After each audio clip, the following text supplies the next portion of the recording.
It is a work of art, an engineering marvel, and a machine built to best an icon. We only make one car, and then we do that only every 10 years. Now, France's most famous marque is back with an all-new €2.4 million, 1,500 horsepower machine called the Chiron. If we say we want to build a car that makes it to a top speed above 400 km per hour, you need to deliver. After nearly a decade of design and engineering, it's finally time to push the boundaries of the automobile. This one is a pre-production car. Before the brand can deliver the machine to market, they must first race the clock and crack the 400-kilometer barrier. Here, have you a look on this? Every day counts, and there is no margin for error. This is a once-a-decade inside look at the last big push to build the next Bugatti.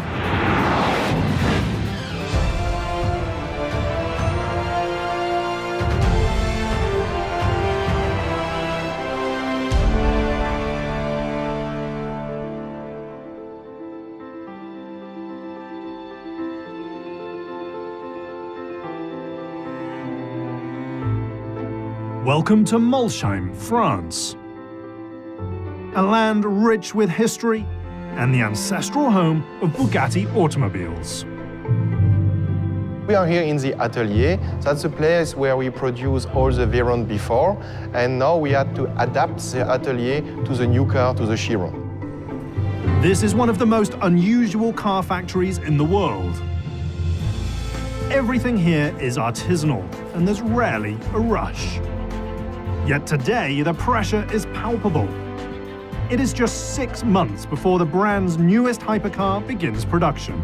We have a short period of time to get going in our factory, so the next race is running.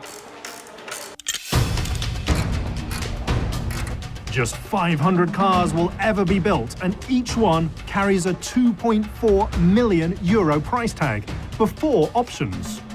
Yet two figures really stand out.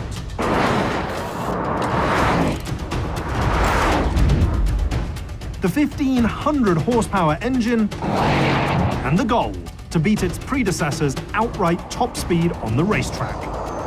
At present, we are the holder of the world speed record for supersports cars with 431 km per hour. The new one will be remarkably faster. It's a laudable target, but before the brand can achieve the goal, they first have to finish developing the machine. In this phase of the development, we have a lot of stress to bring the knowledge from the prototype to the series car. What we have to do now is the final tests. Ensuring that the Chiron works correctly is crucial. There's very little about the machine that is normal. And perhaps no car in modern history has had to bend physics quite so far in order to dethrone what came before it. We always have physical boundaries based on technical circumstances, but boundaries can be pushed. In 2005, the brand introduces the Veyron. It is a moonshot, the likes of which has seldom been seen in the automotive world. Our Veyron customers have all the reasons to believe their car is unbeatable.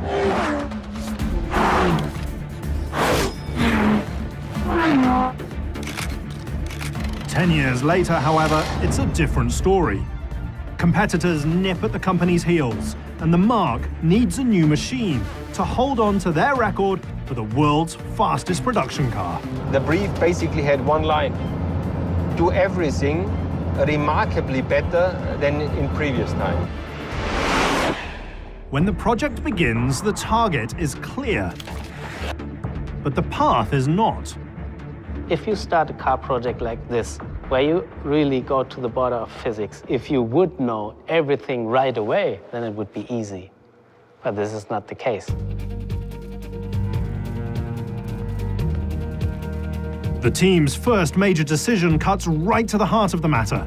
To hit a new top speed, they need a brand new engine.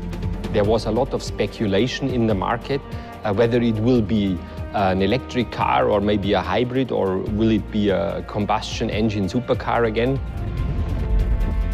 Engineers decide that the best course of action is to build upon the Veyron's famed W16 power plant. The biggest one is the requirement to improve the horsepower. Upping the ante has been a hallmark of the automotive industry since the beginning. The saga starts in 1886, when German inventor Carl Benz bolts a single-cylinder motor which has less than 1 horsepower onto a 3-wheeled carriage. 2 decades later, in 1908, Henry Ford puts the world on wheels when he introduces the Model T. The machine transforms society with just 22 horsepower. 47 years later, the first production car with a 300 horsepower motor arrives. Yet it will take another half a century before the introduction of the Veyron more than triples the number. Around the world, you can find a lot of supercars that have strong engines, that are powerful and drive very good. To have a unique design, a piece of automotive art, this is the challenge. By 2010, the car world is a very different place. At the dawn of the decade, over 50 different production cars now offer more than 400 horsepower. Almost 60 models come standard with 500 plus horsepower engines. And around 20 more machines have motors producing over 600 horsepower. It is the golden era of the combustion engine. Well, I think competition makes our life a little bit easier. You also can get spirit from your competitor cars. Where the Veyron once stood all alone, now there are at least 5 different hypercars capable of producing over 800 horsepower and hitting top speeds in excess of 340 kilometers per hour. The automotive market is the most challenging industry we see around the world. It's highly developed, and there are thousands of creative guys thinking about new technical solutions. The Chiron is perhaps the last, best hypercar of its era. And the zenith of the internal combustion age. It's the last real combustion engine in this horsepower level, because it's very complicated to make 1,500 horsepower as a combustion engine in such a car.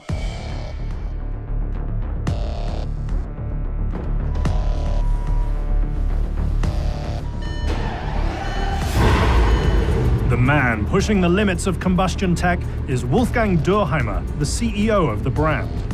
Started all on motorcycles. I was probably 11 or 12 years old, and I saw these guys racing and jumping, and I decided this is what I'm going to do when I'm a little bit older. Dürheimer quickly realizes that his gift isn't piloting a machine, but rather designing it. I can practice day and night. I never will be a world champion. So I thought it's better for me to focus on the technological side. The desire to become an engineer leads him to Munich's Technical University, where he wins a Fulbright scholarship. Yet it's an idle flip through a motorcycle magazine that changes his life. I read about a problem with racing motorcycles, and I thought this is a good subject to work on. It's the start of a remarkable engineering odyssey. I got a call from Porsche. Do you want to become the product line director for the 911? A year and a half after landing the job, Dürheimer is running Porsche's entire R&D department. Honestly, at the beginning, I couldn't believe it. I thought that this is the max you can reach as an engineer. It's fast, it's the 911, and you think there is no possibility to peak it again. One phone call later, that sentiment changes when Dürheimer is offered the top job at Bugatti. I would say it's a sequence of lucky questions, thinking about the Bugatti offer and knowing this car, you again realize there is always room for improvement. Improvement that starts 3 years earlier.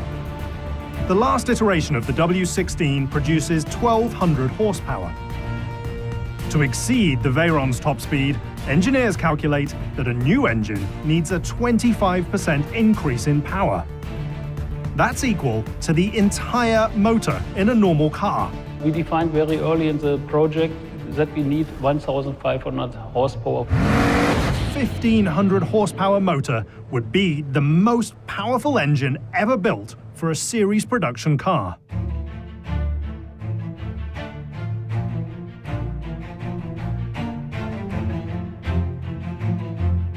Kostet sehr viel Zeit, diesen Motor zu entwickeln. Das kann man in Stunden gar nicht ausdrücken, auch nicht in Tagen oder Wochen. Es sind Jahre, es sind Mannjahre.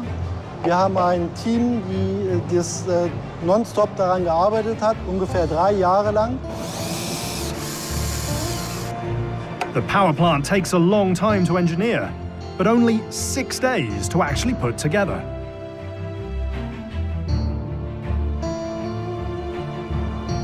"95% of the power plant is new, but it's the 4 turbochargers that are the key.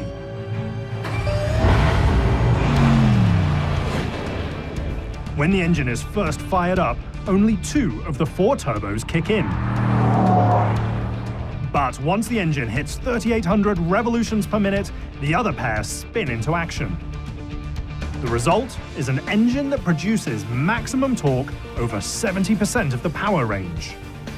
Es gab durchaus Probleme bei der Entwicklung, die mich auch nachts nicht losgelassen haben. The extra power creates another challenge, namely how to cool the new motor. So the team develops a new water pump that's capable of circulating 800 liters of coolant. That's close to 10 average bathtubs. And at full speed, the pump moves that much liquid through the entire engine every single minute. Once the prototype engine is complete, they take it to an advanced test bench, where they discover yet another roadblock. When we put the engine at first on one dyno, the dyno was overheated and it breaks. To check their creation, the team has to build a new facility. To prove the engine's metal, they run it for 25 hours straight at full throttle.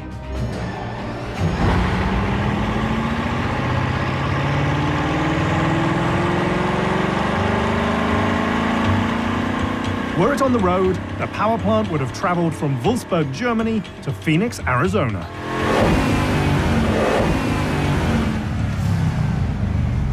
Heat management is a big challenge for such a car. If you have a combustion engine with 1,500 horsepower, you have more than 3,000 horsepower as heat reaction.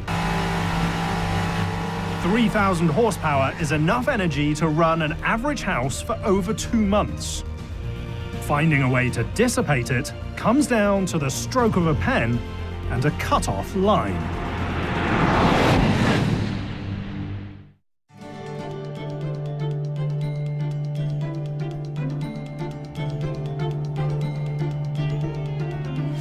Team Bugatti has just settled on a preferred engine configuration for their newest supercar. The question they now face is how to wrap it in a beautiful exterior. A new and next Bugatti is not done like that, with a finger snip. It occupied me day and night. Obviously, in a designer's head is, what's next? Achim Anscheit is the man tasked with reshaping an icon and keeping a brand alive. I worked on this car for more than 10 years, and there were various proposals that I did here in the studios. Hundreds of sketches and models that we did. It was a big part of my life. It was a big gamble on my career as well.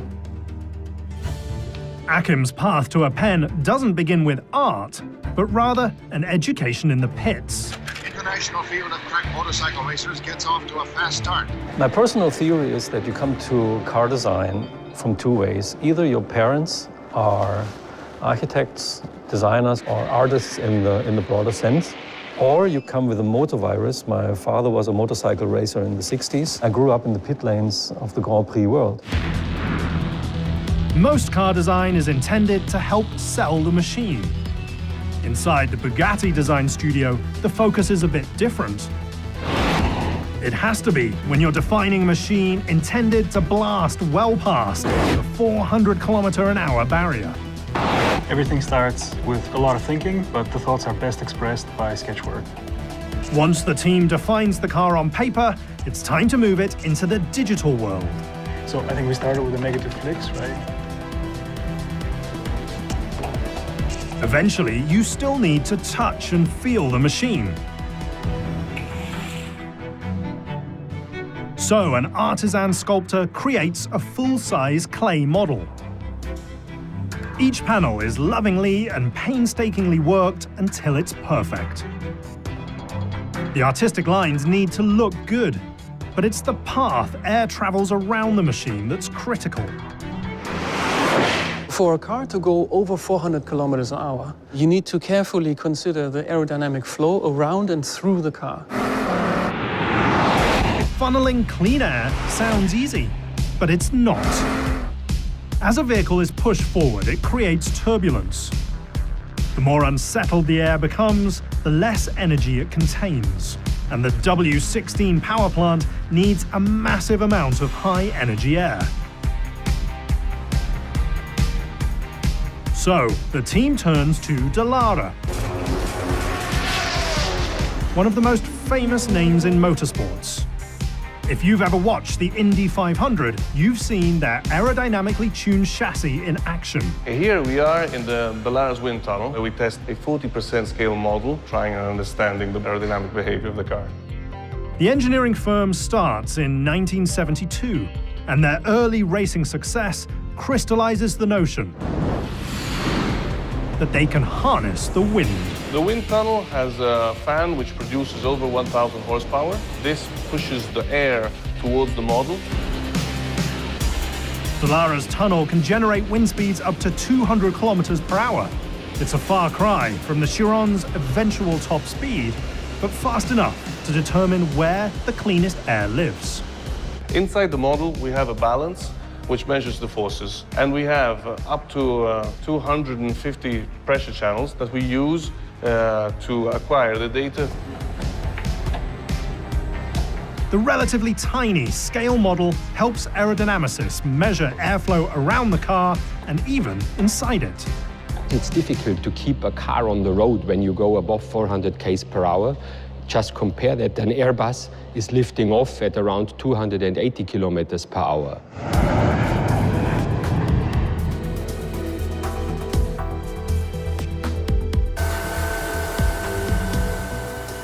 The team discovers that the air that wraps around the top half of the car arrives at the intakes with 95% of its pressure intact. It gets sucked and dives into the air intake here, leading directly down into the engine compartment. The technical insight leads to a distinctive design solution.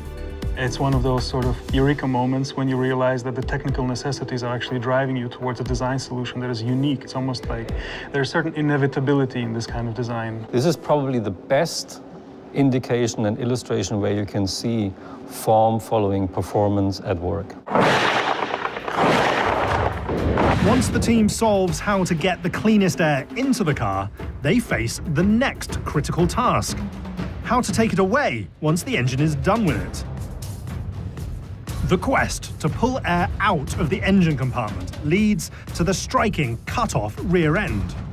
Aber wir haben eigentlich gefunden im Windkanal, dass wir nur durch das untere Drittel vom Stoßfänger, wenn wir da Druck ablassen und in die Seite reinpusten durch das Radhaus, das reicht eigentlich schon als der Effekt, den wir suchen. Und gibt es sowas Ähnliches auch für hinten eigentlich?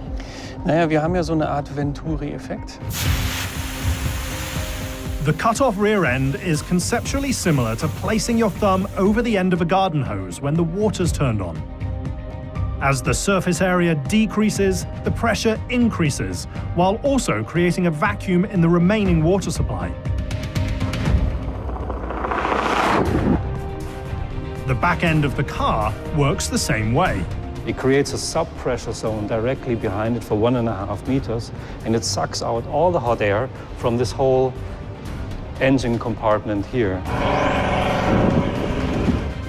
Channeling air around the 1,500 horsepower engine is just the start when you're trying to build the fastest production car in the world. You've also got to cool something more than twice as powerful.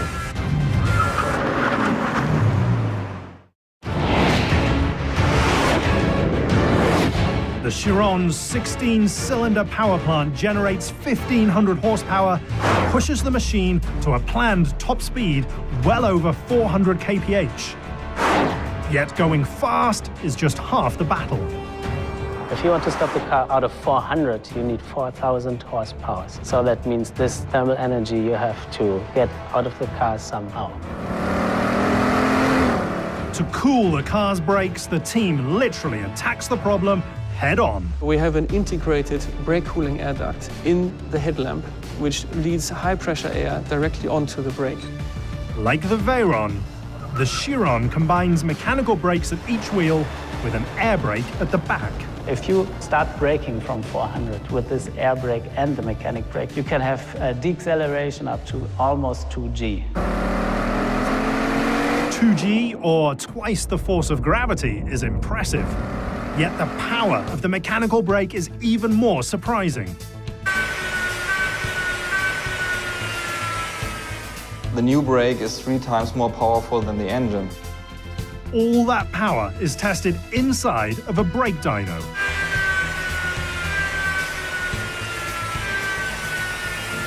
Gibt's was Neues auf der Reifenseite von Michelin? Von Michelin haben wir die Tests gefahren. Wir fahren mittlerweile die Reifentests auf dem Dynamometer. When you're blazing a new high-performance trail, a big engine and powerful brakes aren't enough. You've also got to develop a new set of rubber. We said it's gonna happen, but I don't know how today.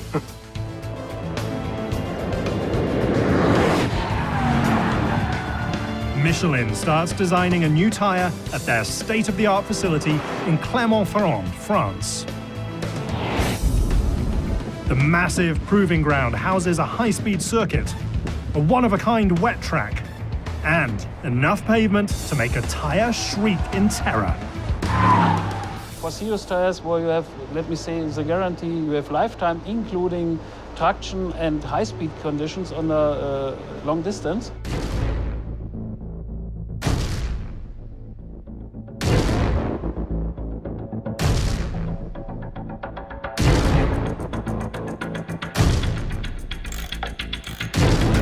With just months to go before production starts, the guarantee is so critical that it needs to be written an ocean away. Inside Michelin's Aircraft Tire Test Center in Charlotte, North Carolina. It's a very secret facility. It's the only facility to have tests in this extreme range far beyond 400 kph. We're talking about beating our own speed record, so we have more force on the tires at this very high speed. Above 430 kilometers per hour, a tire will experience over 3,000 times the force of gravity just inside its air valve. Michelin used to design tires for racing, like 24 hours of Le Mans. Le Mans racing cars top out at around 340 kilometers per hour. The new Chiron will be over 25% faster. It's why we have to go here in this facility, because the machine that we use to validate the tires for Le Mans cannot run that fast. We have computer models and they show what we can do at this very high speed areas, but there's no experience because we are the first who are doing this. Calibrating the digital realm with the real one comes down to one of the most powerful tire dynos in the world.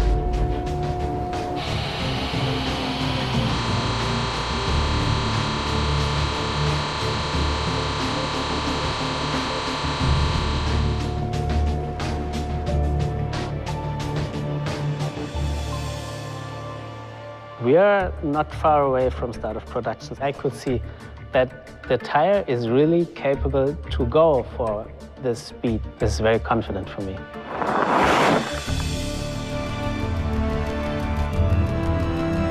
As the start of production looms, the brand's future success on the track might very well hinge on a combination of science and nature.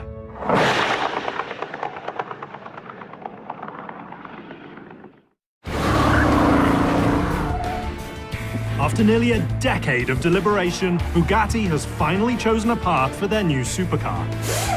They've built and tested a 1,500 horsepower motor, designed an exterior shape with optimal airflow, and engineered new brakes and tires. Yet the race to the finish line has just begun.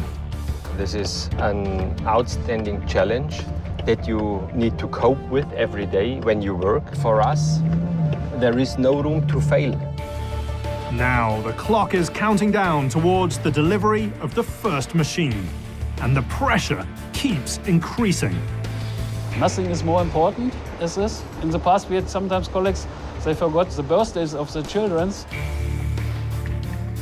To succeed, the team must merge the artistic exterior shape with the technical requirements needed underneath. So the process starts that we have a styling idea for the car and we have a technical vision.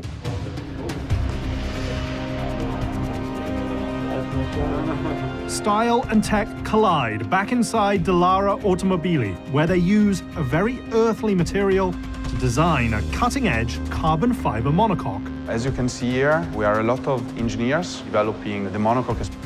A monocoque is an automotive design technique where the exterior shell of the vehicle provides structural support. The process begins by merging the design department's 3D computer model with the lessons learned inside the wind tunnel.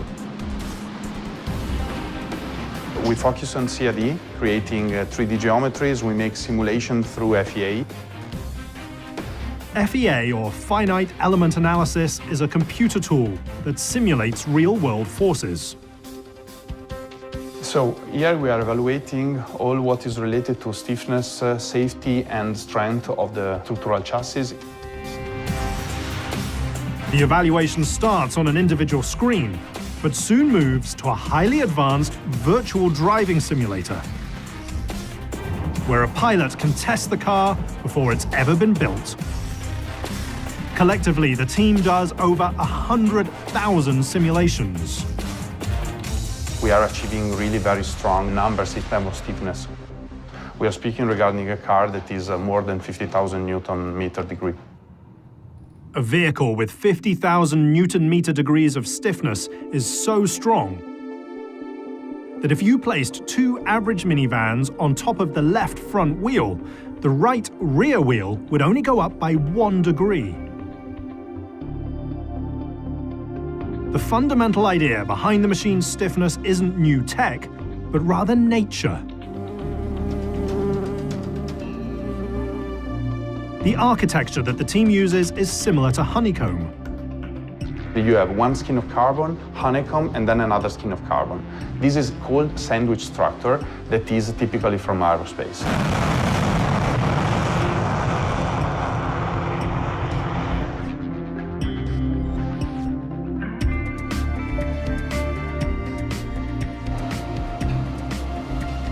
Inside an aerospace-grade clean room, 50 artisans handcraft the honeycomb structure, where it takes 150 layers and over 1,500 hours to assemble a single monocoque. The process begins by layering carbon fiber sheets in a mold, before curing the unit inside an autoclave that bakes the monocoque at 135 degrees Celsius for over 15 hours.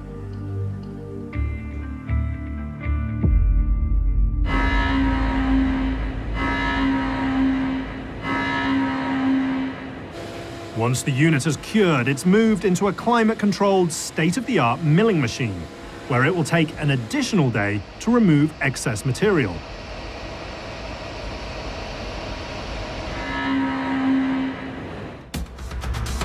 Then they take yet another day and a half to scan the entire monocoque with an advanced laser to ensure that the chassis is dimensionally accurate.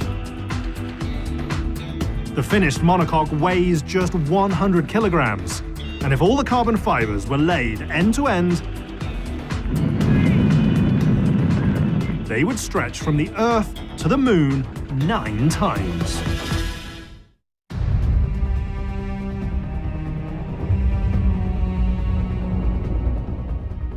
Time continues to tick as Bugatti engineers race to wrap up the development work on their first new machine in over a decade. Now it's time to step it up a notch and run the entire vehicle on a chassis dyno. We need to do testing before road testing. That means test rig testing. This rig could show all the forces and torques which are coming to each wheel, moving the complete car on the test rig. A 3.5-week run simulates nearly a year on the road. It's also the first improvement of the durability and to check really is the stiffness as simulated. Few people know the new Chiron inside and out, quite like chief engineer Louis Chiron. I could believe it. I really have to say, because for each engineer, it's a dream. Nobody thinks really it's possible that you can get such a job. Amazingly, Netishil's gift for engineering doesn't start at the track, but rather in the dirt.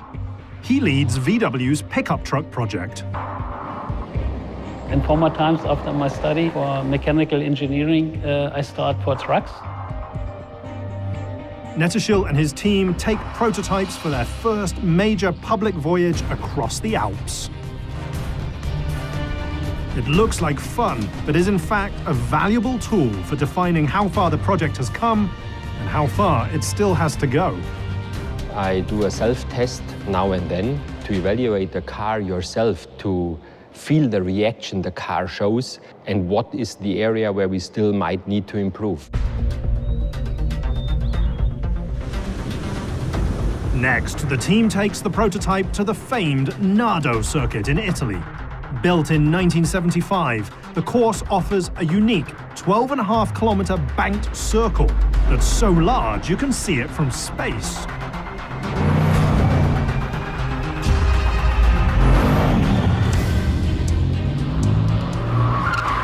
In this Nardo drive, I remember that we felt some reactions on the rear axle that I in particular didn't like too much. Als wir das letzte Mal in Nardo waren, haben wir ja an der Hinterachsabstimmung nochmal bestimmte Änderungen vorgenommen. Das haben die Herrschaften jetzt hier verbaut.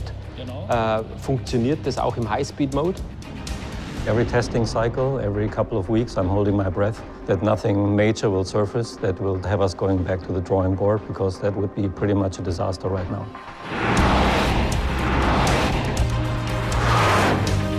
Preventing disasters doesn't just happen on a track.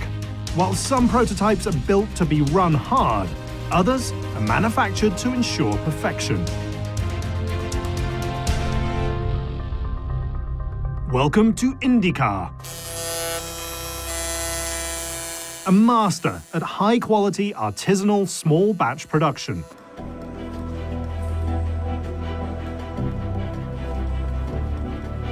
Here, the Chiron's interior is painstakingly put together.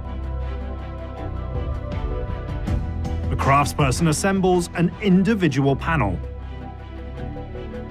Next, they install the piece on a precise modeling buck to ensure a perfect fit. Finished interiors are shipped nearly 550 kilometers to Molsheim, France.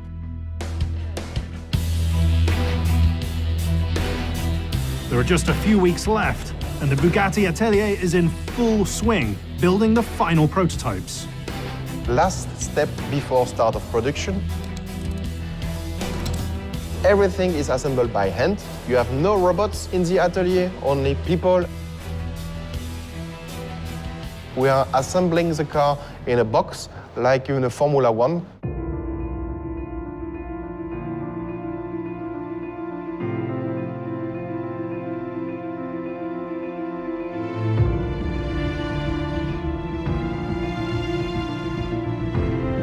It takes 3 craftspeople to slide the motor into place.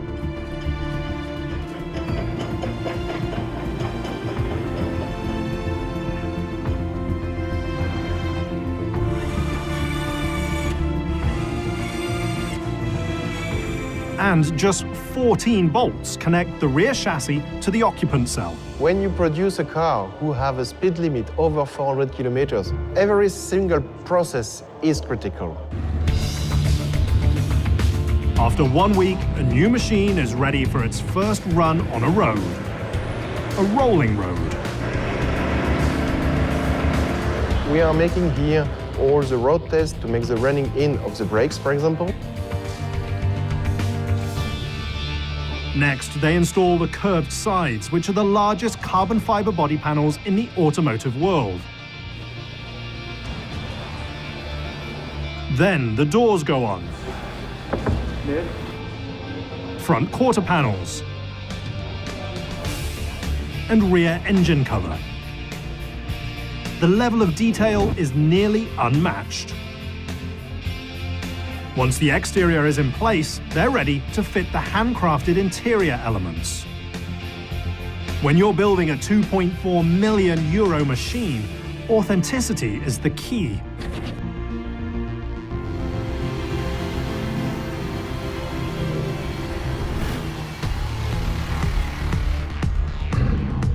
Finished prototypes head directly to one of the most unusual testing facilities in the world. And the only place on Earth where the team can push the edge with the high-performance envelope.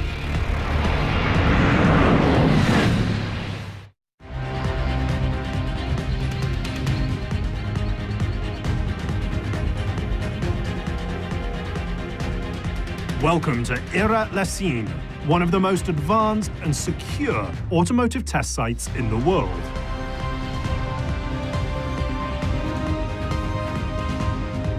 This is where the Chiron will either get its stamp of approval for the start of production or send engineers back to the drawing board.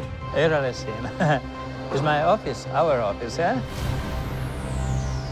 IRA is holy ground for high-performance automobiles. This is the only place on Earth where car brands can push their machines safely towards the 450 km/h barrier. What is special here in IRA is really to have the top speed area. Engineering is often a marathon-like battle of measured steps. Before the team can go flat out for the world record, they need to incrementally prove the machine. Today, the goal is to cross the 400 km barrier for the very first time. This test now is really the final one for our team, where we approve really it's possible or not.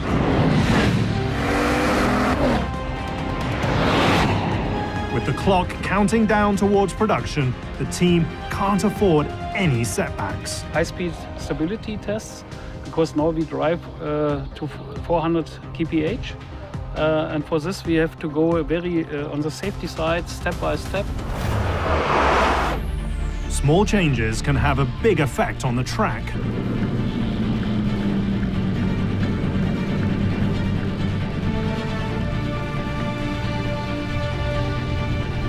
After a few laps, Loris returns to the pits. He can't cross 400 kph because the rear wing isn't deploying correctly. And if the team can't get the job done, serial production can't begin. I was telling them that I was doing some strange maneuver up on this banking. Before Loris leaves the pits, the team reworks the deployment control software. Try again. Try. Should I start the engine? Yeah.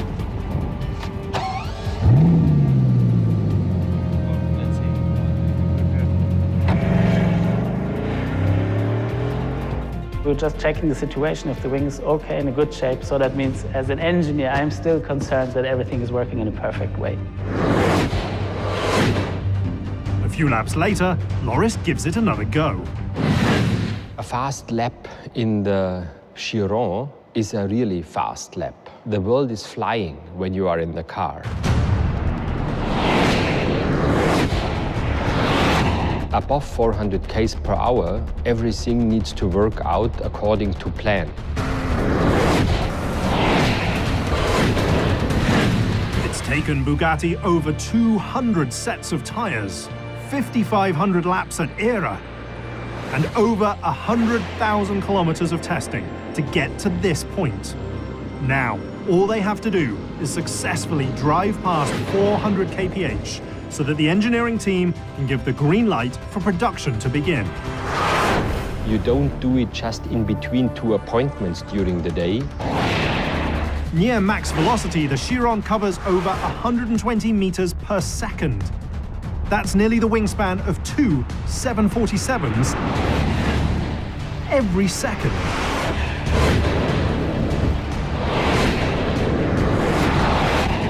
Years of engineering succeed when Loris eclipses 400 kph. His exact speed remains a trade secret, but it's fast enough for the engineers to give the go-ahead for production to begin. We work very, very strong to improve each small detail. And now you can see, here, have you a look on this? It's such but the feedback is very, very good from the driver.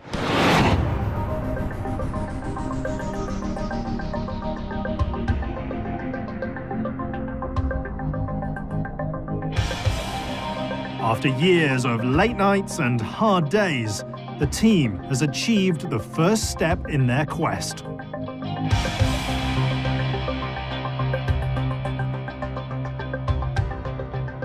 They can finally deliver the very first all-new Bugatti in over a decade. It was really a big challenge, a lot of stress, a lot of problems what we had to solve. If you have a very big stone on your shoulder and you can say, oh, now I'm really on the top. How I achieved it. I always used to joke, my colleagues are doing 10 cars in a year and I do 1 car in 10 years. But it paid off, and I'm so happy that it's sitting here today.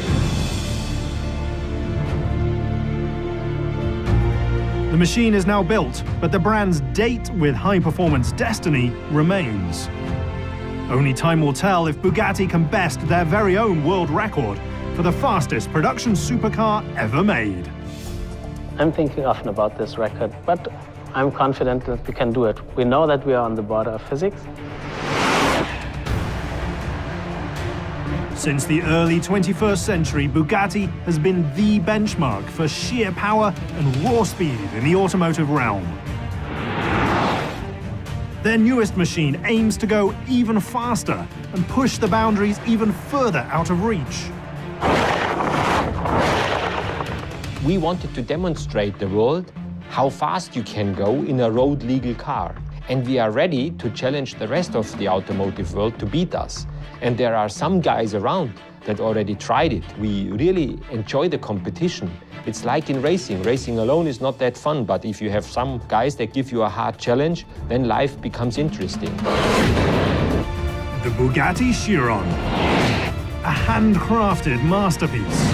An engineering marvel. And perhaps the zenith of the combustion engine era of the automobile.